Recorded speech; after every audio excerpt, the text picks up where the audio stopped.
Amabutho ayingubo isilo nokuqhakambisa ukwethembeka kwawo esilweni. Amabutho asuka kude ngezikhathi zenkosi uShaka Zulu ayinqoba izizwe ezifaka ngaphansi kombuso wodwa kaZulu. Amabutho aphinda adla umhlanganiso empini yasesandlwana namanje ke asabambe iqhaza elibalekile. Ibutho ibona bavikeli besihlalo. Iyona ngubo yesilo.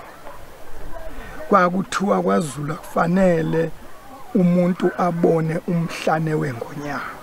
Amabutho lana angamasotsha esizwe sakwaZulu. Uzokhumbula ukuthi izimpi esezeke zabakhona ngoba sikhuluma ngezimpi nje ngosandlwane obanibani izimpi ezazilwa. Thina sasingenayo umbutho ozokuvikela owawuqeqeshiwe kwaZulu uqeqeshelwe ukuthi uzophatha ibhamu ulwe namabhunu ulwe namangisi. Kwakuyiwo lamabutho la ngamasotsha namanje asekhona. Kulindeleka amabutho angangoZulu ebuye emakheni. Abakhuzi nabadidiyeli bamabutho bathi bazokwazi ukwakhalima. Suke ngaseyedwa ngaleso sikhathi. Abanye ke baneintelligence, abanye ke banamabhande. Ngaleso simo leso umuntu usekwazi ukumcontroller mhlambe ngendlakadla. Kusuke kufanele umbonise kahle ukuthi siyakudinga ke lokho asikudingi. Wona walawuleka impela nje.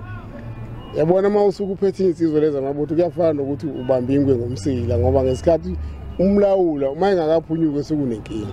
Amabutho athi lo mcimbi wokugcotshwa kwesilo ufana nomthandazo njengoba nawe ezobe hola phambili ngokucula amahubo. Athi amabutho adlala indima emqoka emphakathini ngemumva kokubuthwa. Ukuthola izeluleko bakhule nenhlonipho ngoba uma uhlonipha nje usebuthweni ngeke kuthiwa udlungula ugogo lapha uyinsizwa kweni nje. Kuba nento ofocuse kuyo kuyakunika umhlahlandle ukuthi ayileli ihlazo keleli. Amabutho athi kulo mcimbi azobe hube evunule ephethe nezihlangu ukuhlanganisa nemkhonto yeinduna amahawu isikhwili nobhoko neinduku. Ezindabeni ze SABC nginguvusi Khumalo Olundi.